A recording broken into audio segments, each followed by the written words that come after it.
Yo, what's going on, guys? The New York Knicks go on to get embarrassed by the Washington Wizards, the final score being 116 to 105. We are now 25 and 21 on the season, losing at the Garden once again. Porzingis coming back to the Garden, he goes on to get booed. And I understand the Wizards do not have a good record and they haven't been playing consistent ball, but they definitely dealt with some adversity when it comes to injuries, as they just got Bradley Beal back after missing the last 5 games. And Beal was one of the main reasons they set the tone in this basketball game. Obviously, with Kristaps Porzingis as well, but the Wizards simply came to play, and the New York Knicks did not come to play, at least when it came to 48 minutes of basketball. As we were down 14-3 early in this game, we couldn't get anything going offensively, we couldn't get anything going defensively at all. We just did not play good complementary basketball. We didn't consistently move the ball. And we allowed dribble penetration early on to free up Porzingis for the top of the key three balls. He knocked down a couple three balls like 2 minutes into this game. Kuzma was getting some tough shots. There was times I'm like, that's good defense. You can't do anything about that. But then we just allowed them to get way too comfortable. We went under screens on DeLon Wright. He was killing us from the outside. Bradley Beal was able to get into mid-range territory. They were just able to get whatever they wanted, and we couldn't produce offensively at all. It didn't matter who it was out there on the floor. We couldn't hit consistent shots from the outside. We would get good quality looks. It did not matter. They wouldn't fall. And this is the problem with this Knicks team. When we were down 14-3, I'm like, all right, let's move the ball. If we're going to come back, we need to come back as a team. But I felt like there was just too much hero ball of Randall being like, I'm going to do this myself. I'm going to go to that mid-range jumper. Or Brunson, I'm going to do this myself. RJ, I'm going to do this myself. And you could say that's Tibbs' offense, but also these players have to have better awareness if they want to come back in this game. It needs to be an all-around effort, and we can't just overall play hero ball. But just a very frustrating game. Whenever we would go on a run, we just couldn't get a stop. Or Kristaps Porzingis would hit a huge three, which hurt us. Or Kuzma would hit a huge three. They killed us with those three balls specifically in that first half. And even when we would go on a run, it would be guys that aren't even consistent 3-point shooters. Danny Avdija, who's been struggling with the 3-point shot this season, hit a couple threes that definitely hurt us when we would go on runs. And just some bad coaching or overall as well. When Tom Thibodeau doesn't have a problem playing a guy over 40 minutes or anything like that. With the shortened rotation, the bench isn't stepping up consistently offensively.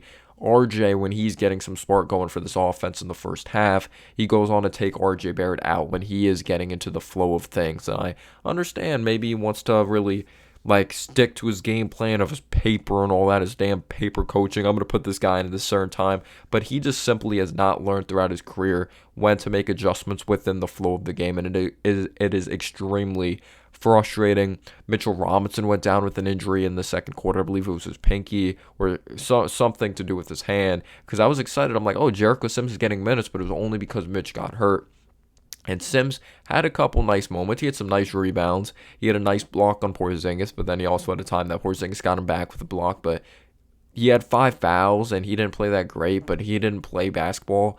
He had DNPs for 5 straight games, so of course he was going to be rusty out there. When you're not constantly learning, yes, you could learn through film, but it's totally different when you're actually out there on the floor compared to watching film. Because, yeah, Isaiah Hartenstein, I was actually pretty happy about the signing, his ability to pass the basketball, those floaters, but he has simply just been unwatchable. He plays really hard, but he can't hit a shot around the basket at all. He looks like Charles Smith out there, when it comes to trying to get an easy bucket or just get a bucket inside in the interior. He can get consecutive rebounds, but he'll miss a floater, miss a floater, miss a floater, miss a layup. Obviously he's kind of a turnstile defensively. He's shown that he just constantly gets into foul trouble all the time. He's an undisciplined basketball player. Again, I respect how hard he plays, but he doesn't play smart, and he's just straight up just not been that good for the New York Knicks. He just hasn't at all, and I'd rather see Sims' development than watching Isaiah Hartenstein, and that just hasn't been a good signing. And you could say maybe we're not utilizing his skill set properly of his passing.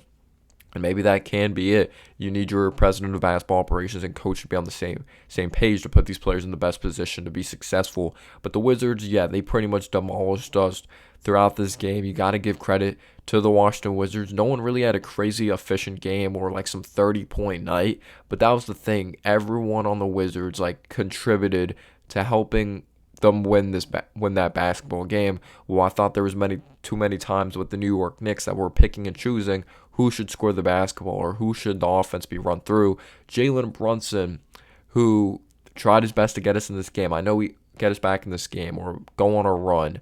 We would cut it to a 9-point game, but they would hit a huge three. We just couldn't get a stop. Brunson would get buckets and all that. Like, he had 34 points, but just no one just stepped up defensively. Like, there's just no one really to give credit to on the defense side of the basketball. And yeah, Brunson 34 points. And again, we could say things about the offense, and I understand the bland offense Tom Thibodeau runs, not much movement. It is absolutely outdated.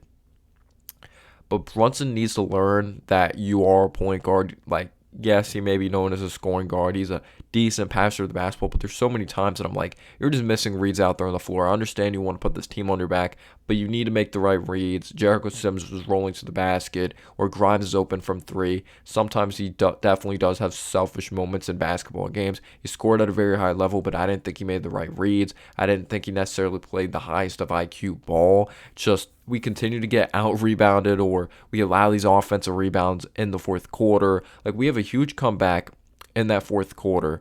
You have Emmanuel Quickley that puts the team on his freaking back, but no one helps. No one helps at all.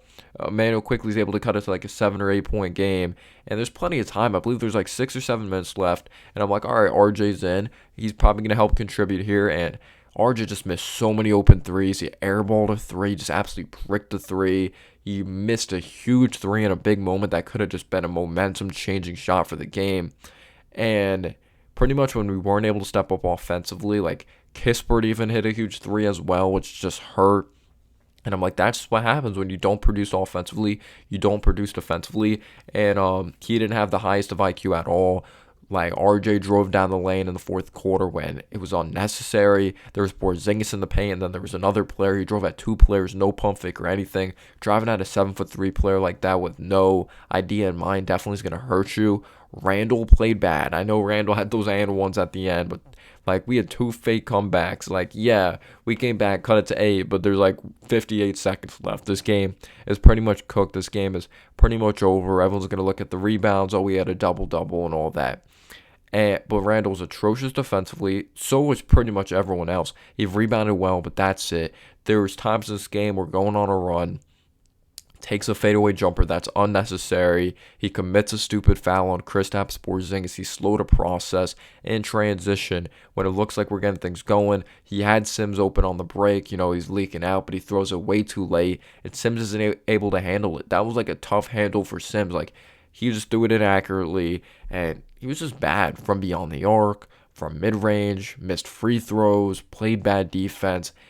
He's a talented player offensively, but in the long term, when it comes to his IQ and making the right decisions out there on the floor, you just can't consistently trust Julius Randle. You just can't.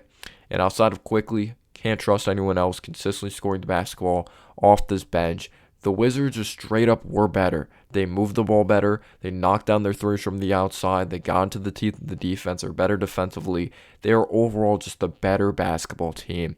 They hit shots when it mattered, or even times when they missed shots when it mattered. It just felt like the Knicks were trying to give this game away sometimes. And Grimes did have 14 points, but even moments he got blown by defensively at all. But maybe you'd like to see him get involved in the offense more, but he missed an open three in kind of a big moment when we're going on a run. There's just so many times that, yeah, like they would be up 14 points or something like that, and then we cut it to like a 7 or 8 point game. We have a chance to cut it down even more, but missed opportunities with chances to get buckets on open quality looks. Just wasn't a night. We didn't play good basketball. Just definitely not a good night. Just defensively, offensively, too much hero ball.